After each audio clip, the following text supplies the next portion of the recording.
Desde Bogotá, Colombia, les damos la bienvenida a su programa Creciendo Juntos, Familia y Escuela. Familia y Escuela es un espacio de participación para reflexionar sobre el cómo construir ambientes escolares y familiares saludables por nuestros niños y niñas y sus familias. Pensamos en clave de una cultura de paz que se forja desde la concepción misma de cada ser humano y luego desde sus ambientes más cercanos y cruciales, la familia y la escuela. Bienvenidos. Con ustedes, la doctora Ruth Estela Chacón Pinilla.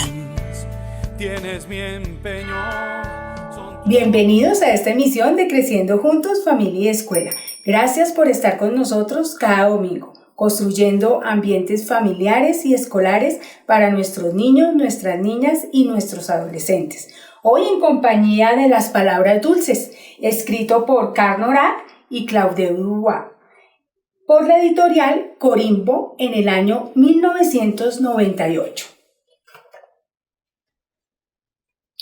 Esta mañana, Lola se ha despertado con palabras dulces en la boca. Están aquí, dice. Siento como se hinchan bajo mis mejillas. A Lola le gustaría decir sus palabras dulces a papá, pero es demasiado tarde. Papá se va. A Lola le gustaría decir sus palabras dulces a mamá, pero mamá tiene mucha prisa. Mamá, me gustaría decirte, cuchichea Lola. Luego, cariño, luego, contesta enseguida mamá. Llegarás tarde a la escuela. En el autobús hay demasiado ruido para decir palabras dulces. En el patio de la escuela, Lola se acerca a la maestra, pero la señorita ya tiene a un pequeñín en brazos. Su compañero de mesa no le cae muy simpático, no tendrá sus palabras dulces. A mediodía, en el comedor, todo el mundo mastica. Lola no dice nada. Las palabras dulces, piensa, no son para masticar. Es la hora de recreo. Todos juegan en corrillo. Lola no ha podido soltar ni una palabra, y aún menos una palabra dulce. A la salida, ahí está Frank, el rey del monopatín, que baja rodando por la calle. Lola está enamorada de Frankie. Es a él quien quiere ofrecer sus palabras dulces, más dulces. ¡Qué grosero! Pasa por delante de sus narices sin pararse, sin decirle nada, sin esperar sus palabras dulces. En el autobús sigue habiendo demasiado ruido. De todos modos, ahora Lola pone mala cara. En casa, mientras va de un lado para otro del salón, Lola pone mala cara. Cuando llegan sus padres, Lola todavía pone mala cara. Ya no tiene ganas de decir las palabras dulces. A la hora de cenar, la carne la encuentra mala, la ensalada parece mala, las manzanas están malas y la gaseosa no sabe a nada. ¿Qué te ocurre, Lola? Dínoslo, le dicen papá y mamá. Lola está del todo decidida. No diré nada. No vale la pena. No diré mis palabras dulces. Pero las mejillas se le hinchan más y más. Y de repente Lola grita: mamá, papá, os adoro, os adoro, os adoro. Lola ha logrado por fin decir sus palabras dulces. Las palabras dulces al irse surten efecto. Enseguida todos son mimos y besitos para Lola. Pero mientras sube a su habitación, está un poco preocupada. ¿Y si mañana no vinieran las palabras dulces? Tan pronto como Lola apaga la luz, se queda más tranquila. Las palabras dulces de mañana ya están en su habitación. Y colorín colorado, esta linda historia se ha terminado. En nuestro corazón y en nuestra cabecita ha quedado. Bienvenidos a esta emisión de Creciendo Juntos, Familia y Escuela, para hablar de un tema importante. Dos invitados muy importantes sobre la participación de nuestros niños, nuestras niñas y nuestros adolescentes y cómo escuchamos su voz.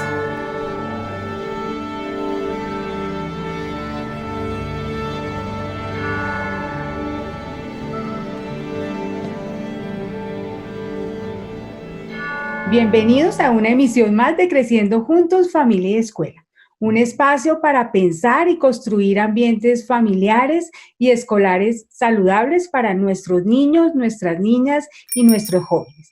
Hoy, muy contenta por tener dos invitados muy especiales. Hoy nos acompañan Antonio Jiménez y Maribel Vergara.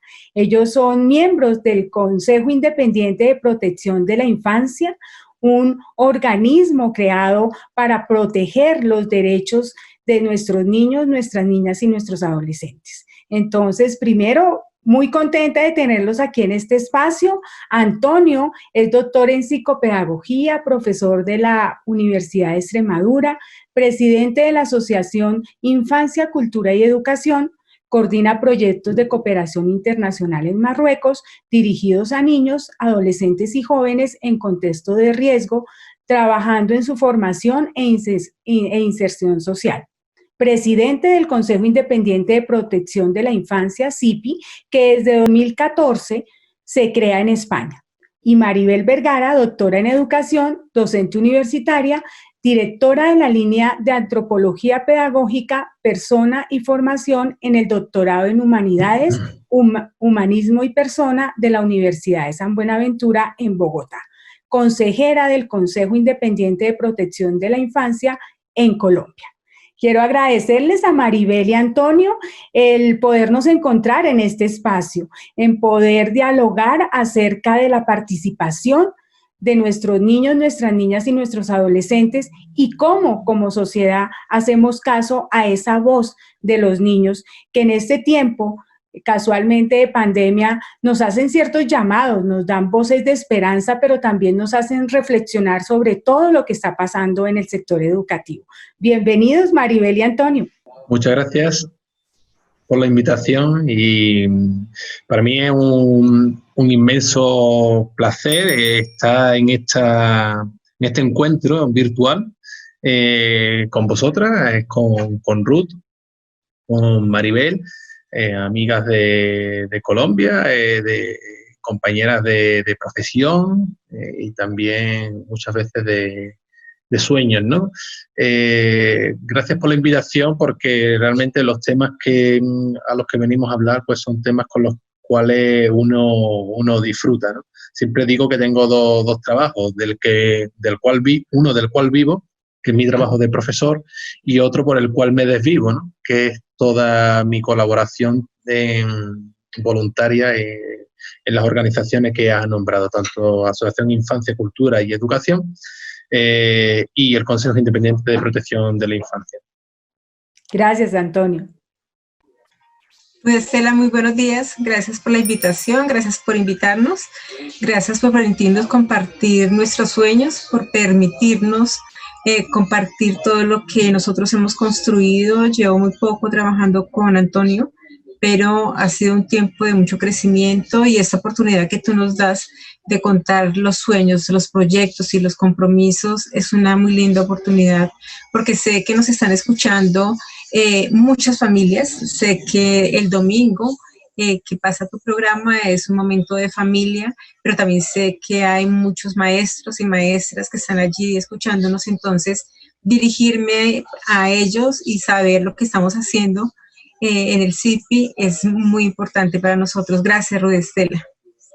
Bueno, les agradezco nuevamente y quisiera empezar a conversar con ustedes. Sabemos que uno de los objetivos del Consejo Independiente de Protección de la Infancia es velar por la protección de la infancia en el marco de la Declaración de los Derechos del Niño. actuando no solo visibilizando las cifras de desigualdad o pobreza, sino también promoviendo acciones muy concretas o proyectos que contribuyan a solventar esas situaciones y la garantía de los derechos de los niños en toda su dimensión.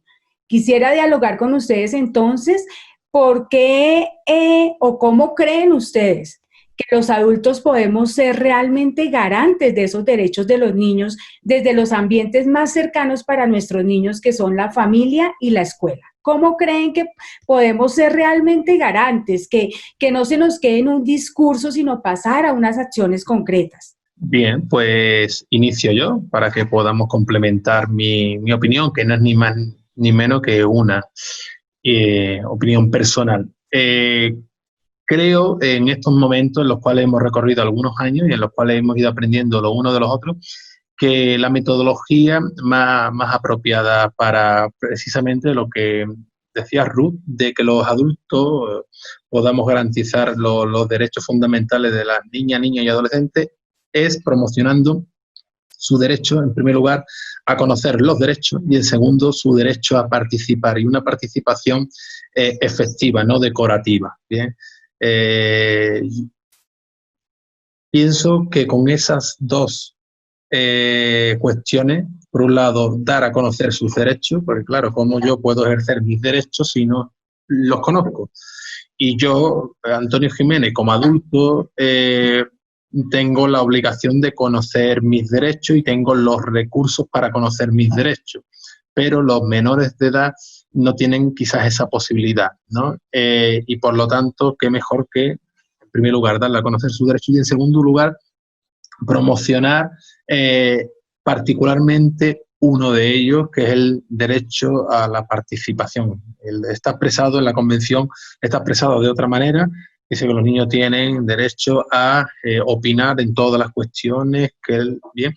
Y la escuela, que hablaremos también un poquito de ella, y la escuela tiene un papel fundamental en el derecho a la participación, como una institución que se piensa que presume ser democrática, como precisamente nos enseña a participar.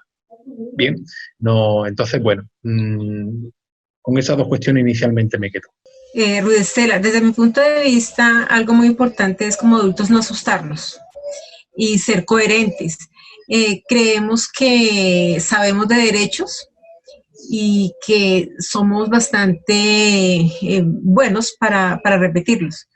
Porque de hecho nosotros en Colombia hemos hecho un proceso de educación, de información amplio, y ya creo que somos unos adultos, de cierta manera, un sector de los adultos informados al respecto. Sin embargo, a la hora de ser garantes de esos derechos de nuestros niños, niñas y adolescentes, nos asustamos porque siempre les estamos demandando les estamos canjeando los derechos a los niños por sus deberes. Entonces el derecho es por naturaleza, entonces no podemos canjear y nos asustamos cuando le decimos a los niños que ellos tienen derecho y les intentamos educar en que ellos sean también, reconozcan sus derechos y también sean capaces de ser garantes de sus propios derechos y de exigirlos. En ese miedo que tenemos los adultos todavía tenemos una posición muy adultocéntrica de quiénes somos los adultos. Entonces, les desconocemos a los niños, decimos que tienen derecho, pero por otro lado, los estamos de cierta manera desconociendo. Entonces, en esa medida, es necesario que no le tengamos miedo a hablar de los derechos, y no solamente de los derechos de los niños, niñas, adolescentes, sino de los derechos que tenemos también los adultos. Somos una sociedad que necesita dialogar más sobre los derechos desde todo el punto de vista. Vemos en este momento la situación social que estamos viviendo nosotros, entonces en ese proceso de educación hablar de los derechos es muy importante. Cuando un adulto, su vida está atravesada por el tema de los derechos, está en condiciones también de ser garante de los derechos de sus niñeces. Y esa es una de las grandes banderas que nosotros tenemos con el CIPI. Creo que a nosotros nos unió en la gira 2018 este principio con Antonio, y sobre todo el tema de la coherencia. cuando nosotros encontramos amigos, amigas coherentes con el tema de los principios y la unidad práctica y teórica frente a los derechos, esa es una oportunidad para decir, somos unos adultos que nos estamos educando para ser garantes de los derechos de nuestros niños, niñas y adolescentes. Bien, en este contexto de ideas que ustedes hablan, hay algo que me llama la atención y probablemente también es por mi práctica pedagógica. Cuando uno habla en las familias de reconocerle a los niños y a las niñas y a los jóvenes sus derechos, muchos papás dicen, pues yo le pongo cuidado, yo lo cuido, ¿cierto? Yo le proveo de todas las cosas, pero creo que eso va más allá, ¿sí? Y hay que decirle a las familias cómo realmente nosotros formamos y garantizamos los derechos. Tú has dicho algo importante, Mari, y Antonio también lo retoma, o sea, cómo pasamos realmente de que sea algo que se enuncia para algo que se practica y algo que realmente le permite a los niños en este momento tener unos derechos que después en su etapa adulta, ¿sí? O sea, ahorita los ejercen ya, pero cómo después también se hacen visibles en sus desempeños, en sus áreas de formación, en sus contextos donde ellos van a interactuar y a participar. Entonces yo quisiera que ustedes nos enuncien algunas cosas frente a cómo en familia realmente reconocer esos derechos de nuestros niños, darles la voz, ¿sí? En las participaciones que son cotidianas en la casa. No sé si nos podrían enunciar algo. Bueno, precisamente en una de las actividades de gira por la infancia que Maribel conoció en el 2018, que es llamada el Foro de Políticas Sociales de Infancia, una de las áreas de participación que trabajamos con las niñas y adolescentes en la escuela es precisamente la familia, el hogar, ¿no? Es decir, la participación en la familia, ¿no? Es cierto que tenemos un concepto erróneo de lo que es la educación en casa, familiar, en el hogar, vinculado también un poco a la cultura, a las tradiciones, ¿bien? Y por eso a veces, y no hablamos ya en temas de igualdad o desigualdad de género, ¿no? Porque los niños tradicionalmente tienen unos roles y las niñas tienen otros.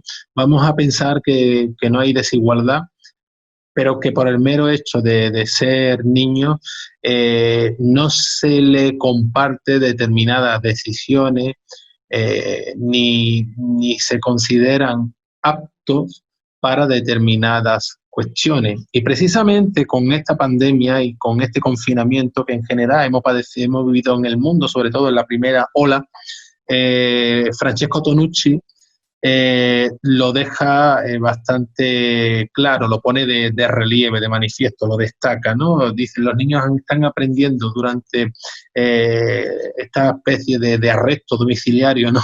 Que los gobiernos nos han sometido con los estados de alarma, están aprendiendo cuestiones que antes no se tenían en cuenta, como el hecho de cocinar, pero de cocinar por su propia cuenta y riesgo, ¿no? En concreto, mi hija Joana lo hace por su cuenta y riesgo, es decir, no es que papá le diga, vamos a hacer hoy un pastel y tú vas a aprender, no, sino que ellos cogen, hoy día los niños cogen YouTube y saben hacer cualquier cosa a través de YouTube, ¿no? Y ellos mismos, una niña de 10 años como mi hija, es capaz de iniciar ese proceso, ¿no? Y tú te quedas sorprendido porque no, y te hace la comida al día siguiente, y mejor o peor, pero hace cosas que si no hubiera sido quizás por esta situación de que vivimos la pandemia, no se hubieran dado lugar, ¿no? Entonces es cuando nos sorprendemos y al reflexionar pensamos lo condicionado, lo limitado que no tenían las tradiciones, ¿no? Y la propia concepción cultural es como cuando en el tema de los malos tratos, ¿no? Bueno, el buen trato, el mal trato, pues ya sabemos, si lo polarizamos, depende donde nos situemos. Es como cuando dicen algunos padres, ¿no? Pero ¿desde cuándo ya no se le puede pegar a los hijos, a los niños, ¿no? Si siempre.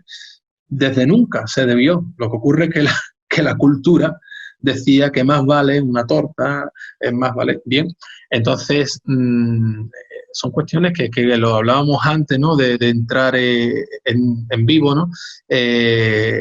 La pandemia nos está enseñando cosas que si no hubiera sido por ella, quizás no nos hubiera dado lugar a reflexionar, ¿no? Sí, Rudestela, continuando un poco en las ideas que plantea Antonio, a mí me parece que hay algo muy importante y es sentarse a dialogar en familia con los niños, y cuando tú decías de reconocer su voz, es hacerlo hasta donde lleguen las consecuencias de escuchar la voz de los niños, porque a los niños se les menosprecia, se les quita capacidad de actuación porque no confiamos en ellos. Para los papás, los maestros, hay que confiar en los niños, ellos tienen más posibilidades de lo que nosotros alcanzamos a imaginar, que porque tiene 10 años, porque tiene 5 años, no es capaz. Entonces, lo primero sería es ir de acuerdo con las edades de nuestros niños y niñas, desarrollándoles sus capacidades, porque la capacidad de diálogo es uno de los primeros pasos que hay que dar para la participación y para el reconocimiento de los derechos. La capacidad de participar en pequeñas cosas, de acuerdo con sus edades también, no lo recordaba Tonushi. Y esas pequeñas tareas que más adelante se van a convertir en algo muy grande, inclusive de ser capaces de participar en su sociedad, generar comunidad, generar empatía, generar posibilidades para los otros. Algo importante también es que los niños tengan la capacidad de hacer algo por los otros. Eso es también que ellos se vayan formando en procesos de participación, y al irse formando en procesos de participación van comprendiendo lo que significa ponerse en el lugar del otro, lo que significa en la tarea del hogar. El niño que hace algo por su papá, por su mamá, por su otro hermanito, está aprendiendo también de derechos, que otra persona también tiene el derecho al descanso. Entonces, y al derecho a ser reconocidos. Entonces, esas pequeñas tareas que a veces pareciera que únicamente se dan en la política pública o solamente se dan en la academia, son situaciones que necesitamos aterrizar al ámbito familiar. Y en el ámbito familiar ocurren los momentos más ricos para hablar de participación y para educarnos en participación. Cuando estamos tomando decisiones importantes, ¿por qué no invitar a los niños a ver qué piensan ellos? Nosotros hemos visto muchísimo circular también una caricatura de Tonushi que dice si los niños fueran, los adultos nos escucharan más, nos equivocaríamos menos. Entonces, esas posibilidades que nosotros les brindamos, sobre todo con la confianza, no le quitemos confianza a los niños, brindemos confianza, y cuando les deleguemos algún asunto, saber que lo van a hacer, que ellos lo van a poder asumir, pero se les da medio confianza y entonces quedamos siempre con un estado de temor frente a lo que pueden hacer, porque le delegué cierta tarea a un niño o una niña en la cocina, por ejemplo, se va a quemar, se va a cortar, vamos a darles indicaciones, estar acompañando, pero sobre todo confianza, que sepamos que lo que hemos hecho va a estar bien y que ellos han aprendido correctamente. Ese tipo de posibilidades de adquirir confianza en sí mismo, porque cuando nosotros nos quitan la confianza, cuando nos quitan autonomía, después, ¿qué le vamos a pedir a los niños frente a procesos de reconocimiento de sus derechos y hacer valer sus derechos en distintos momentos? De ahí es cuando vienen las distintas aceptaciones de las violencias de distintas maneras. Entonces, eso son pequeñas acciones que más tarde van a revertirse en procesos mucho más grandes en lo que tiene que ver con el respeto de los derechos humanos. Bien, este es en el ámbito familiar. Yo quisiera que charláramos acerca del ámbito escolar, y es cómo generamos esa participación de nuestros niños y nuestras niñas y nuestros jóvenes realmente en la escuela, cómo la escuela es el nicho, por decirlo así, yo lo he llamado así, de participación, de donde la voz de los niños cobra vida, porque digamos que siempre escuchamos son el centro del acto educativo, pero siendo el centro, muchas acciones vienen de afuera y no desde sus mismas propuestas muchas veces, por algo que tú mencionas, Maribel, y es como el no poder nutrir esa confianza en que los niños nos marcan rutas también de aprendizaje en lo escolar. Entonces, ¿qué nos podrían decir acerca de generar esos ambientes de participación en la escuela? Bien, pues básicamente a mí me gustaría destacar otras dos cuestiones respecto a la escuela. La primera, deberíamos de reconocer el derecho que tienen las niñas, niños y adolescentes a equivocarse. Pero no solamente para la escuela, sino en general. Lo que ocurre es que la escuela se obsesiona y además penaliza el error. Bien, entonces es muy importante que tengamos en cuenta ese derecho porque muchas veces, y ya hablo en general, vuelvo a insistir, no solamente en la escuela, el adulto se considera protector de los derechos del niño y para evitar que el niño se equivoque, actúa muchas veces por el niño y la niña. Bien, entonces deberíamos de incluir el derecho a equivocarse. Y yo la escuela invertiría el proceso de enseñanza y aprendizaje y lo convertiría en proceso de aprendizaje y enseñanza, porque el proceso de enseñanza-aprendizaje dice que hay que enseñar para aprender. Sin embargo, yo la idea sería, hay interés por aprender, por lo tanto, tenemos que enseñar. Y vamos a enseñar los intereses que, particularmente, eso se llama educación individualizada, particularmente cada niña, niño y adolescente tenga interés en adquirir. Bien, entonces, en esos procesos de participación que hoy se sienten amenazados por la pandemia, lo decía el director de la escuela de mi hija en la reunión de inicio de curso, de la escuela de mi hija, Maribel lo sabe porque estuvo visitándola, es una comunidad de aprendizaje, eso quiere decir que las familias pueden entrar a la escuela para hacer diferentes actividades, pero claro, este año no. Este año no. Es decir, ¿por qué? Porque hay que evitar si ya los espacios son limitados para los estudiantes, imagínense si encima entran los padres, los abuelos, ¿no? Este año no se puede, por lo tanto ya un proyecto de participación comunitaria está haciendo que la pandemia o las circunstancias o las consecuencias de la pandemia están pues retrocediendo, ¿no? Ese derecho a participar en la escuela. Y lo decía antes, la escuela tiene que ser una institución que presuma ser democrática, tiene que empezar por preguntarle a los niños todos los días, ¿bien? Esto es difícil porque, claro, cada uno le echa la responsabilidad al otro. Bueno, yo soy maestro, yo encantado de hacer esto, pero hay un inspector educativo que me va a decir que si estoy cumpliendo con el currículum, ¿no? Ese término que se denomina implementación del currículum, si lo estoy implementando adecuadamente, pero claro, el inspector o la inspectora va a decir, pero hay una delegación provincial de educación, que a su vez hay una consejería, después hay un ministerio, estos son políticas de Europa, de las competencias, tal y que cual.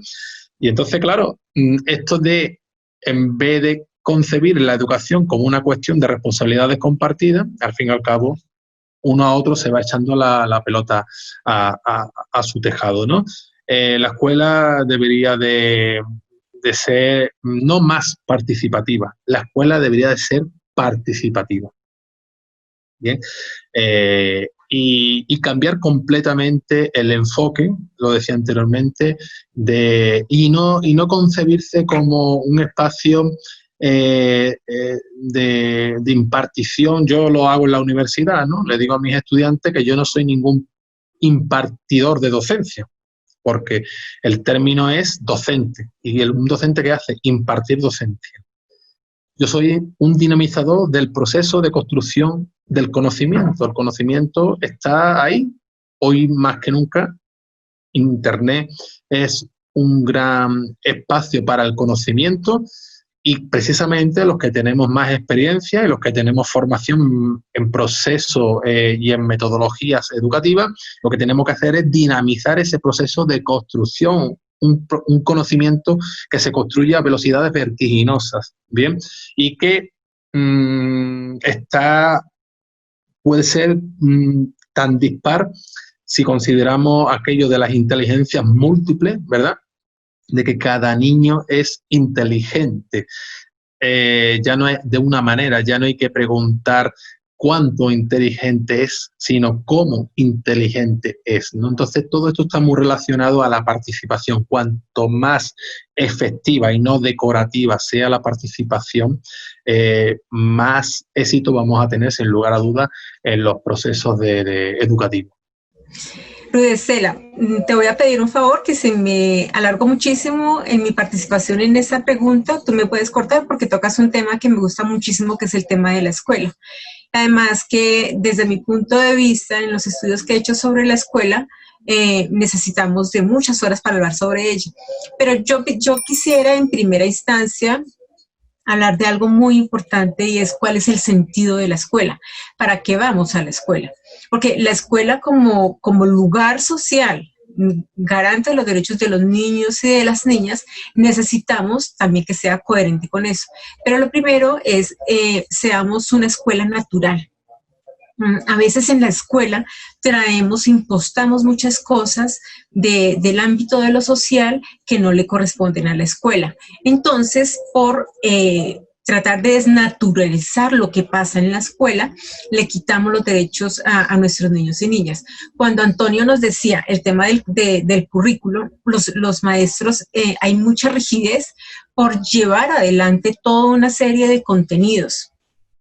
Y nos estamos preocupando porque los niños aprendan lo que dice en el plan de estudios. Ya en este momento estamos en septiembre y sé, y me lo hacen saber muchos de mis estudiantes, la preocupación tan grande que hay porque la pandemia no nos ha dejado abordar todos los contenidos que teníamos planeados, y después un coordinador académico, un rector, nos va a decir qué pasó con este curso, que no aprendió tal cosa. Entonces, dejar que las cosas fluyan es algo muy importante, porque cuando nos presionamos, cuando tensionamos a los niños, cuando viene la evaluación, también estamos generando espacios que quitan el derecho a los niños, les quitan libertad. Y la libertad, y haciéndole también un homenaje al gran maestro Paulo Freire, en este momento que se está celebrando los 150 años de su natalicio, libertad y esperanza. El lugar de la escuela debería darle eso a nuestros niños y a nuestras niñas. ¿Por qué no nos convertimos más bien en una escuela en donde empieza a retomar sus rituales? Sé que en este momento es muy difícil, y creo que va a ser, esa es una de las grandes cosas que extrañan nuestros niños y nuestras niñas, el ritual, lo que acontece en la escuela. En la escuela pasan cosas que no pasan en otro lugar. Cuando llegamos, cuando nos abrazamos, cuando saludamos, nosotros somos una cultura de mucho abrazo, de bastante contacto, de mirada a los ojos. Eso lo están extrañando nuestros niños. El ritual del juego, todo el ritual inclusive de escuchar el timbre, lo que pasa en la escuela.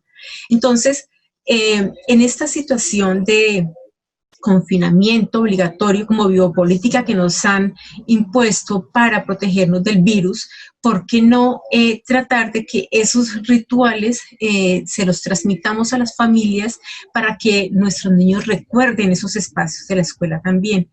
Ellos no lo van a olvidar tan pronto, pero sí hay que decirles que esto va a pasar, porque en este momento hay un derecho, aunque esto suene un poco escandaloso, hay un derecho que les estamos vulnerando, es el espacio al juego. El espacio al juego, el espacio al movimiento se está vulnerando. Me dirán muchos, pero maestra, pero es que es la salud, es la vida o es el juego. Es una realidad que estamos viviendo. Entonces, desde la escuela necesitamos volver. No podemos en un momento dado quedarnos con el mal recuerdo de la pandemia, sino ir tratando poco a poco, generando las oportunidades para que esto no se convierta, se instale una práctica y se naturalice una práctica de la distancia, de la frialdad, de la rigidez, del distanciamiento. A la escuela nuestros niños y nuestras niñas van a compartir, van a tener la posibilidad de generar las prácticas que nosotros los adultos les estamos entregando para ser ciudadanos. Están dialogando, están conciliando, están haciendo negociaciones para el juego, para quién dirige, para quién coordina, quién va primero, quién va después. Ahí hay toda una construcción que nosotros necesitamos empezar a recordárselas a los niños para que eso no quede en el olvido. Y también, especialmente, que en este momento de pandemia, podemos hacerlo a través de estas mediaciones. La mediación es únicamente tratar de asumir el currículo a rajatabla. Podemos, ¿por qué no?, hacer otras invitaciones a que esa participación se dé desde el lugar donde están nuestros niños y nuestras niñas. Sabemos que no son los espacios ideales, sabemos que hay en espacios muy pequeños muchas personas compartiendo, en donde la escuela entró a la casa, al ámbito familiar, a ese ámbito de lo íntimo, pero también la vida del maestro también está allí en esa familia. Entonces, ¿por qué no generar unos diálogos que nos permita, en ese orden de ideas, reconocer que estamos ante una situación inédita que nos ha transformado y nos está transformando, realmente nos está transformando, y espero que esas transformaciones sean para mejores aprendizajes, para reconocernos más, para tener oportunidad de mirarnos a los ojos. Yo me siento muy triste por nuestros niños y nuestras niñas, y cada vez que tenemos encuentro lo repito. Tantas horas ante la pantalla, tantas horas ante un computador o unos cuadernos o unas guías, pensando que eso es la escuela. La escuela no es eso. La escuela es otra cosa. La escuela es cuerpo. La escuela es mirada. La escuela es contacto. La escuela es aquello que olemos, que sentimos, que tocamos y especialmente que atraviesa nuestra experiencia. Quiero retomar varias cosas porque creo que la invitación es clara frente a la necesidad de generar la participación tanto en la familia como en la escuela de nuestros niños y nuestras niñas y nuestros jóvenes. Una voz que se escucha, pero una voz también que se siente, ¿sí? Y creo que este momento, ustedes lo han dicho, es cómo también la escuela trasciende ese papel, ¿sí? Yo celebro, y lo he dicho en varios programas, cómo se hace evidente ahorita la alianza familia y escuela. Y entonces una alianza que debe permanecer, una alianza que debe instaurarse ya como una práctica, porque hemos descubierto muchas lecciones aprendidas y muchos aprendizajes en este momento que nos permiten fortalecer el bienestar de nuestras niñas y nuestros niños, ¿sí? A pesar de la distancia física que ahorita mantenemos, pero ustedes han dicho cosas muy importantes para que en la familia y en la escuela queden como ese ruido de cómo realmente generamos la participación. Vamos a volver, porque esto no va a ser para siempre, y vamos a volver a unos ámbitos donde realmente haya participación, donde realmente la escuela se dé ese lugar a los niños y a las niñas, y sobre todo también en las familias se les dé ese lugar de participación. Yo creo que esta es la antesala para hacerles a ustedes una pregunta, y es: ya sabemos estas ideas de ustedes y estas concepciones, ¿cierto? Y que apuntan a promover prácticas y experiencias de protección, de cuidado en todo sentido. Y pues ahora les pido que desde su voz nos cuenten qué es el Consejo Independiente de Protección de la Infancia, cómo nace, la trayectoria que tiene, qué sueños tiene y qué logros ha obtenido con este consejo. Pues bueno, voy a definir lo que considero que es el Consejo Independiente de Protección de la Infancia, una organización de carácter internacional, en torno a unas 200 consejeras y consejeros, profesionales expertos en cuestiones de infancia y adolescencia, de 29 países y 4 continentes, que tiene como finalidad defender los derechos fundamentales de las niñas y adolescentes, y lo más importante de todo, sin ningún tipo de vinculación, de ahí lo de independiente, ni política, ni religiosa, ni financiera pública. Bien, pensamos que la única manera de defender realmente los derechos de la infancia es sin tener ningún tipo de dependencia, de vinculación, ¿no? Esto no quiere decir que la institución, al ser independiente, no quiera relacionarse con ninguna, todo lo contrario. Nuestras acciones en los 6 años de su corta vida, nuestras actividades y nuestros proyectos han demostrado que precisamente son más inclusivas que ninguna. Nosotros consideramos, además basándonos en ese proverbio africano de que para educar a un niño es necesaria toda una tribu, consideramos que cuanto más instituciones y personas nos pongamos al servicio de la infancia y de la adolescencia, mucho mejor. Lo que ocurre que es difícil. Hablabas de sueño. A lo largo de 6 años es poco tiempo, puede parecer poco, puede parecer mucho en función de la intensidad con la que se viva, ¿verdad? Hemos descubierto que no vamos a cambiar el mundo, bien, por muchos consejeros que seamos en muchos países, pero sí que podemos hacer pequeñas acciones que realmente marquen la vida de las personas y, por supuesto, de las personas menores de edad, de la infancia y de la adolescencia, que son los sujetos a los cuales está dedicado nuestro servicio. Bien, por eso digo, no tenemos grandes recursos, son todos privados. Todos los profesionales somos voluntarios, todas las personas que de algún modo colaboramos somos voluntarios, por lo tanto no tenemos grandes infraestructura, pero sí que hay una consideración ética que no es negociable, ¿no? Y precisamente es esa, ¿no?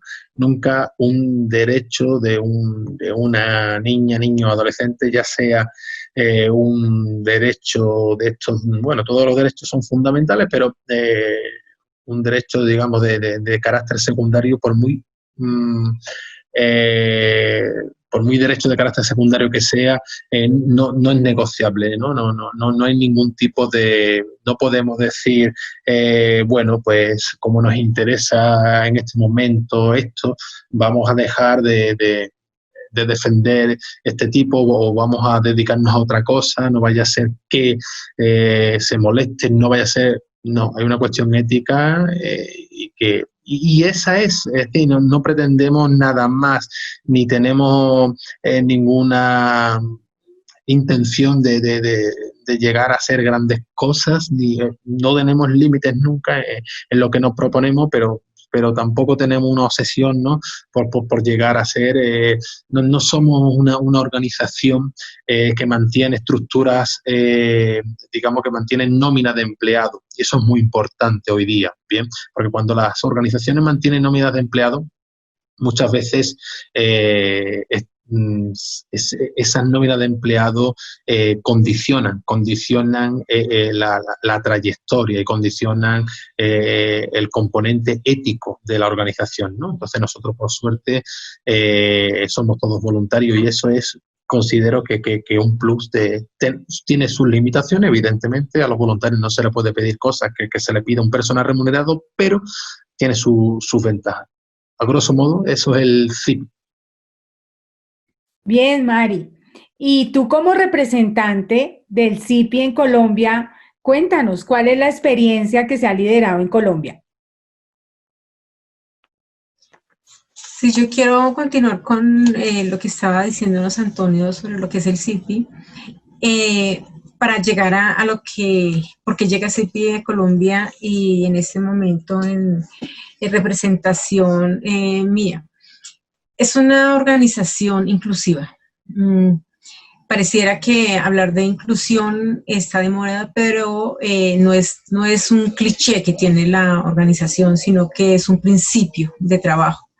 Y al existir tantos voluntarios de distintos intereses y nacionalidades, de distintas culturas, eso nos compromete a todos muchísimo más. Porque se ve que hay un trabajo simétrico. Allí no es quien sepa más o quien quiere más o quien abarca más o quien figura más, sino el principio es cómo podemos sumar toda esta tribu para que nuestros niños y nuestras niñas en cada uno de los países estén mejor. Entonces es un lugar absolutamente lleno de experiencias y de mucho aprendizaje. Y ese es, creo que el gran valor de los que yo encuentro en el CIPI es que aquí no hay una imposición en donde cada país sepa más o haga mejor las cosas, sino que solamente es un grupo de voluntarios que estamos sumando para hacer mejor las cosas. Que una idea funciona en un lugar, entonces podríamos ensayar a ver si de pronto funciona, respetando, ahora sí aterrizo en nuestro país, respetando lo que es la cultura y las realidades de cada país. En el CIPE reconocemos que cada voluntario, quienes estamos trabajando por nuestros niños, niñas y adolescentes, tenemos condiciones, tenemos limitaciones, pero también tenemos muchas posibilidades. Y eso es lo que nos hace crecer y lo que nos da fuerza y vida para pensar que podríamos aportar cada uno de nosotros todas nuestras grandes fuerzas para trabajar como un gran colectivo con personas de muchos países y de los 4 continentes. Entonces, aquí, afortunadamente, en el grupo de personas que está participando en el CIPI, que también han tenido la oportunidad de estar en los proyectos sociales en España, en Marruecos, ha sido la unión de personas maravillosas que cuando solamente uno sabe que hace un viaje de esos es porque tiene un interés muy profundo frente a lo que representa mirar nuestras infancias. Nosotros sabemos que la imagen de un país se mide también por sus infancias y nosotros nos vamos sumando a aprender, a que cada día le apostamos a que tengamos mejores atenciones y mejores vidas para nuestros niños y niñas, porque no los vemos como futuro, sino que los vemos como una realidad en su presencia hoy que nos interpelan y nos llaman. Entonces, en el CIPI, Antonio dice, no tenemos grandes ideales. Yo creo que sí tenemos grandes ideales, tenemos muchos ideales, somos muy soñadores, esos ideales esos sueños nos convierten en con unas grandes ideas que cuando llegamos a nuestros países o después de un encuentro con varios amigos y amigas del CIPI, nos hacemos más grandes y nos hacemos más grandes y mejores para nuestros niños y nuestras niñas. Estamos ya en preparativos con la gira por la Infancia 2020. Quisiera que ustedes desde aquí, desde Creciendo Juntos, Familia y Escuela, nos cuenten qué significa la gira, de qué se trata, cómo nuestros niños, nuestras niñas y nuestros adolescentes pueden participar y encuentran allí un espacio donde su voz va a ser escuchada. Entonces, quisiera que nos cuenten sobre esta gira.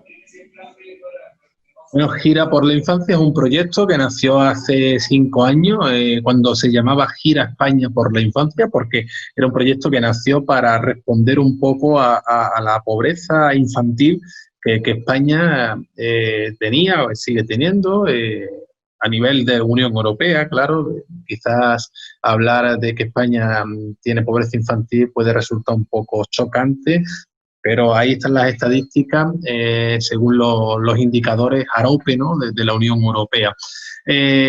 Fue tal la experiencia de aquella primera edición que en ese compromiso de cooperación al desarrollo consideramos que era importante compartirla con otros colegas de otros países. Y el proyecto que nació como una propuesta, una plataforma social, más de 600 voluntarios, recorrimos toda España durante 6 meses en una furgoneta, hicimos un congreso en universidades, más de 30 universidades, después el congreso estuvo también en Marruecos, en Portugal, en Brasil. Pensamos que la mejor manera empezamos a aprender que una de las mejores formas de combatir la pobreza es promocionando el buen trato. Y no es que aprendimos eso, sino que precisamente hubo mucho rechazo social por hablar de pobreza infantil, ¿no? Había un sector o una parte de la sociedad que que cuando se hablaba de pobreza infantil se sentía como violenta, ¿no? Es decir, le costaba entender, ¿no?, que había pobreza infantil. Entonces nos dimos cuenta que quizás no era la mejor manera a nivel pedagógico, de marketing social, de afrontar el proyecto, y entonces le dimos un giro y en vez de hablar de pobreza infantil hablamos de buen trato. Bien, empezamos a trabajar en lo que es la necesidad de crear una cultura del buen trato y asociado, cómo no, a la participación infantil. Y bueno, y pasaron las ediciones de tal manera que después de 4 ediciones que finalizamos el pasado mes de noviembre en Marruecos, después de hacer una gira como un congreso que precisamente estuvo por ahí por Colombia y otros países, ¿no? Este año estaba prevista hacerla en México, en el estado de Nuevo León, y bueno, por cuestiones obvias, la gira, al no poderse hacer de manera presencial, optamos por hacer una gira virtual. Y este año tenemos mucha ilusión, mucho entusiasmo en una edición que pensamos que, aunque no va a tener ese componente de cercanía, de proximidad, de contacto físico, de compartir físicamente, ¿no?, que es realmente el valor añadido de la gira, pero sí que va a tener esa contraparte, esa posibilidad de que cualquier niña, niño y adolescente, porque además queremos que esta sea verdaderamente la gira de los niños. No es que anteriormente la gira no fuera por los niños. Este año nos gustaría, en vez de llamarle por la infancia, que fuera realmente la gira de la infancia, ¿no? Porque este año los adultos simplemente vamos a dedicarnos a apoyarles en todo el proceso técnico, tecnológico, de avales a nivel de cesión de derechos de imagen por ser menores de edad, etcétera. Pero los únicos que van a salir en pantalla van a ser ellas y ellos. Y, cómo no, dedicada a las desigualdades producidas por el cierre o el cierre o también las limitaciones de la escuela en tiempos de pandemia. Bien, pensamos que quién mejor para hablar sobre la educación, sobre el derecho a la educación. Lo decía anteriormente, tenemos que conocer los derechos que tenemos, y en este caso los niños tienen que conocer que uno de sus derechos fundamentales es la educación y el derecho a la salud también. Que mejor que ellos para darnos sus opiniones y sus propuestas sobre la situación que están viviendo en diferentes países. Por lo tanto, tenemos hasta el 30 de septiembre abierto una etapa, un proceso de recepción de participación, ¿no?, de propuestas, de candidaturas, que como le llamamos nosotros, para que cada país, colectivo, grupos, equipos de chicos y de chicas, siempre apoyados por una persona adulta, puedan presentar un simple vídeo, un sencillo vídeo de 1 minuto en el cual se presenten, y luego harán un pequeño trabajo de investigación para también preguntarle a los chicos que están a su alrededor. Esto es idóneo para trabajarse en la escuela. ¿Quién mejor que una maestra o un maestro para hacer esto con los niños, verdad? Que los niños luego puedan preguntar a su comunidad, y cuando llegue la gira, que será entre el 20 y el 30 de noviembre,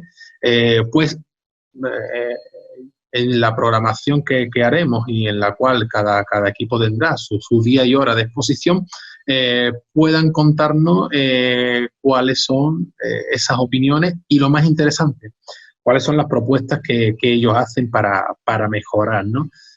Sí que es cierto, con esto ya le doy paso a Maribel, que hablar de participación sin hablar de cambio en las políticas públicas, difícilmente podemos decir que sea participación, ¿vale? La participación no solamente es decir lo que pienso. Los niños tienen derecho a ser escuchados, pero yo creo que ese derecho se queda corto, ¿no? A ser escuchado y a considerar sus peticiones en las políticas públicas. Y es la responsabilidad del adulto el promocionar la participación. Ahí la escalera de la participación, ¿no? Es decir, cuando los niños también tienen que gestionar procesos maduros participativos. Nos decían los chicos en el colegio del municipio donde vivo, de 2.000 habitantes, que querían un aeropuerto para el municipio. Evidentemente, hay que enseñar a los chicos desde el punto de vista de la eficiencia de recursos de todo tipo, no solamente económicos, sino energéticos, que un municipio de 2.000 habitantes no puede tener un aeropuerto. ¿Bien? Por eso digo que son procesos participativos maduros, pero sí que otras cuestiones que son mucho más coherentes y posibles, ¿no?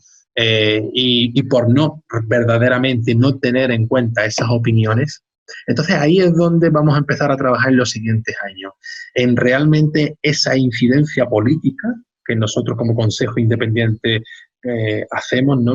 Hemos estado en una etapa inicial, digamos, un poco de promoción y estamos ahora mismo en lo que es esa transición, ¿no?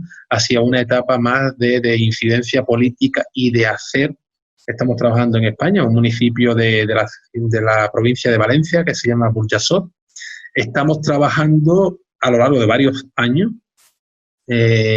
para que verdaderamente a través de las ordenanzas municipales se puedan hacer políticas públicas de infancia.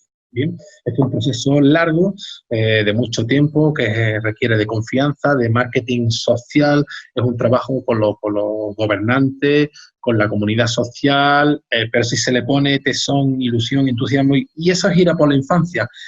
Nosotros hicimos este proyecto porque decíamos, como no sabemos lo suficientemente de infancia, vamos a abrirnos a toda la sociedad para que toda la sociedad pueda aportar. Lo hicimos para España y ahora lo hacemos para el mundo. Es una plataforma donde cada cual puede poner sus conocimientos y sobre todo en esta última etapa queremos hacer más que nunca, porque de todo se va aprendiendo, ¿bien?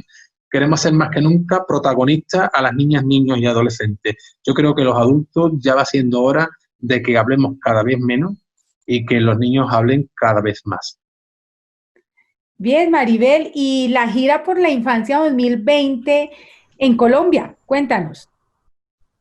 Sí, lo primero quiero invitar a todas, a todos los grupos, los colectivos, maestras, fundaciones, asociaciones que hagan parte de la gira, porque esto nos ayudará a que nuestros niños y nuestras niñas, nuestros adolescentes, empiecen a saber que son importantes, ya lo han sabido, pero en este espacio de la gira es una oportunidad también para contactarse con niños de distintas partes del mundo. Y eso es muy importante, que ellos puedan expresar, especialmente en este momento de situación, de confinamiento, qué ha pasado con ellos y con ellas, qué ha pasado con sus familias, qué han sentido. Entonces, invitarles a que aquí en Colombia tenemos una serie de proyectos muy hermosos que vale la pena que los compartamos con otras culturas y con otras experiencias. Que se animen muchísimo las maestras y los maestros de escuelas rurales también. Nuestra experiencia rural tiene muchísimo que decir, entonces que se puedan animar y que sepan que pueden hacer todo el proceso y que habrán espacios para que puedan contarnos qué está pasando. A los consejeros de Colombia, a los voluntarios de Colombia también, ya nosotros estamos trabajando en ello, pero quienes quieran sumar a ese trabajo de gira por la infancia 2020, que es muy importante que participemos también, dada la realidad de nuestro país, que sumemos nuestras fuerzas para que podamos también como ciudadanos poder decir estamos aquí y estamos reconociendo el valor que tienen nuestras infancias para nosotros. Bien, al final del programa ustedes van a encontrar las redes sociales de Gira por la Infancia 2020 y pues los invitamos a participar de ella, a poner allí en evidencia las voces de nuestras niñas, nuestros niños y nuestros adolescentes. Sin embargo, no quiero terminar este programa sin que nos cuenten una primicia que yo creo que tenemos, y es que en el 2021 Colombia recibirá la gira por la infancia. Entonces, creo que aquí está quien nos acompañará presidiéndola en Colombia, que es Maribel Vergara, y pues para que sumemos voces, Maribel, para que este espacio de Creciendo Juntos, Familia y Escuela sea una voz de esa gira 2021, desde la que ya invitamos aquí en este espacio. Entonces, te doy la voz. Gracias, Ruth Estela. Sí, nos estamos preparando para la gira Colombia 2021. Tenemos muchas ilusiones de que la podamos hacer, especialmente que esta realidad de pandemia nos permita trabajar como pensamos hacerlo, pero sabemos que si seguimos con toda la situación de confinamientos o restricciones sociales, podremos hacer nuestro mejor esfuerzo para sacar adelante la gira. El propósito está allí y necesitamos sumar muchísimas cabezas, muchísimas manos, muchas ideas para que Colombia se merece tener la gira y recibir la bandera que nos está entregando en este momento España después de la gira 2021, entonces recibirla con toda la altura y con todas las posibilidades que en Colombia yo tengo muchísima ilusión porque somos gente bastante apasionada y cuando nos metemos por allí la cabeza para sacar algún proyecto lo hacemos. Y sobre todo que como tenemos tantas circunstancias que nos han obligado a ser resilientes, entonces nosotros lo somos y sacamos nuestros proyectos adelante. Además, por lo pronto sabemos, tenemos claro que la gira 2021 tendrá también un espacio de la academia en donde también invitamos a académicos, universidades a ser parte de la gira para que también las experiencias se puedan publicar, organizar desde el conocimiento sistematizado, pero también donde nosotros en esta gira 2021 podamos poner de relieve cuán importante ha sido el trabajo que hemos hecho hasta el momento por nuestras infancias. Entonces, seguiremos dando algunos avances al respecto y gracias, Ruth, por este espacio, porque sé que es muy importante para nosotros, para la gira 2020, para la gira 2021, pero no solamente por la gira, sino porque este trabajo está por las infancias del mundo. Gracias, Ruth. Sí, así es, María, así es. Trabajamos desde aquí por las infancias, por el bienestar de nuestras niñas, nuestros niños y nuestros adolescentes. Para terminar, pues mi gratitud y mi afecto ustedes dos, deseando que la gira 2020 sea todo un éxito de participación, donde se escuche la voz que necesitamos escuchar allí, es la de los niños, la de los adolescentes, haciendo propuestas, presentando inquietudes, mostrándonos sus sueños, que es lo más importante. Quiero invitarles a una despedida, un saludo de despedida a toda nuestra audiencia, a las familias, a los maestros, a nuestros niños que desde aquí los ven. Bien, pues yo coincido plenamente con Maribel cuando desde Colombia os proponéis hacer cosas, la verdad que son cosas maravillosas. Mi conocimiento son de colegas de Colombia, grandes profesionales que he tenido la suerte de conocer en las giras que tanto la de 2017 como la de 2018, bueno, y también 2019, participaron grandes profesionales y personas sobre todo de Colombia, aparte de las 2 veces que he tenido la suerte de visitar vuestro hermoso país.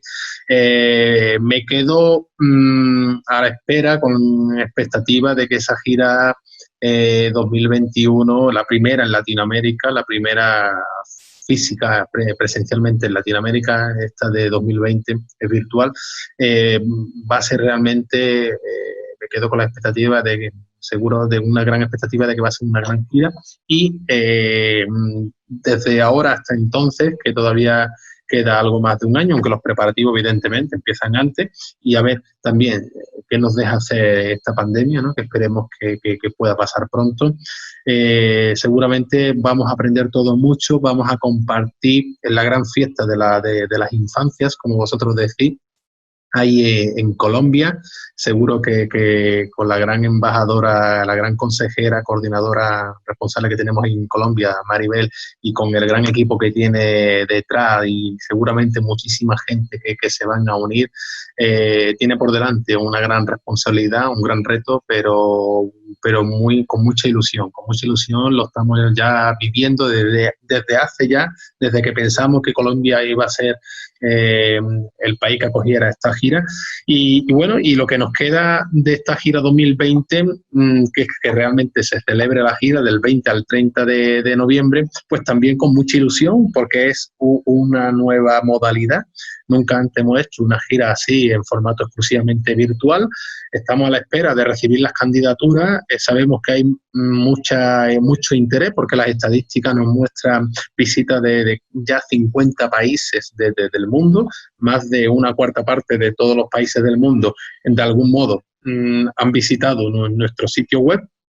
Y lo que estamos deseando es que el 30 de septiembre tengamos muchas candidaturas para que durante esos 10 días vivamos realmente una fiesta escuchando, esta vez sí que vamos a limitarnos a escuchar a las niñas, niños y adolescentes. Muchas gracias, Ruth Estela, por tu fantástico programa, que ya veo lo que puedo, ¿no? Nunca podemos ver todo, ¿no? Pero lleva ya tiempo trabajando con la familia. Me encantó también mucho esas experiencias que haces en tu escuela con tus niños y demás, esas cartas para crecer con amor. Me acuerdo hace ahora un año aproximadamente de aquella experiencia y bueno, y que sigamos trabajando con esta pasión, porque mientras nos dure, mientras la mantengamos, seguramente muchas cosas podremos hacer. Yo quiero decirle a las familias, a los maestros y sé que también a los niños y niñas que nos escuchan, que tengamos esperanza.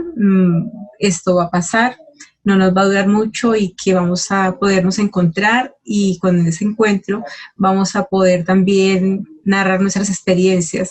Decirle a los adultos que nos están escuchando que el Consejo Independiente de Protección de la Infancia es una organización abierta, que todos podemos hacer parte y cada uno puede, desde su experiencia y desde sus deseos, poder trabajar por nuestros niños y por nuestras niñas del mundo.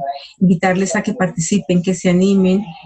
Va a ser un espacio donde vamos a tener el privilegio de escuchar a los niños de distintas partes del mundo, y eso es un gran privilegio, aprender mucho de ellos y de ellas. Entonces, que no nos quitemos esa oportunidad tan grande que nos ofrece la gira, y que especialmente tengamos muchas metas para saber que con nuestros niños y con nuestras niñas vamos a sacarlas adelante. A ti, Ruth, por este espacio. Sé que se convierte en una tradición escucharte. Has cambiado un poco la dinámica de los invitados, pero nos has permitido contar de algo que nos gusta, que nos apasiona muchísimo, y es del CIPI. Y el CIPI nos da unos lugares también de lo que tú hablas, que es el tema de la familia, el tema de la escuela, el tema de lo que es la humanidad. Entonces, muchísimas gracias, Ruth Estela, por invitarnos. A toda nuestra audiencia, gracias por estar aquí este domingo con nosotros. Sigan acompañándonos y construyendo ambientes familiares y escolares saludables para nuestras niñas, nuestros niños y nuestros jóvenes. Hasta la próxima.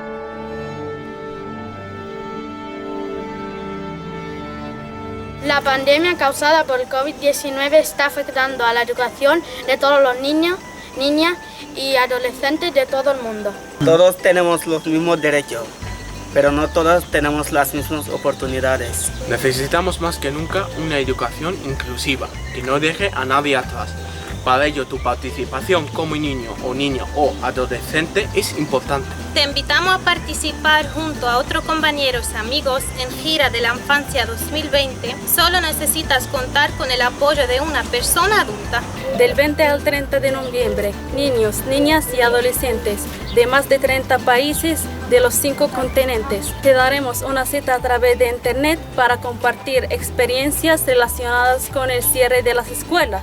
Toda la información necesaria para participar está disponible en las bases de la convocatoria, que podrás encontrar en www.gira.org. giraporlainfancia.org. Recuerda que tiene de plaza hasta el 30 de septiembre. ¡Anímate!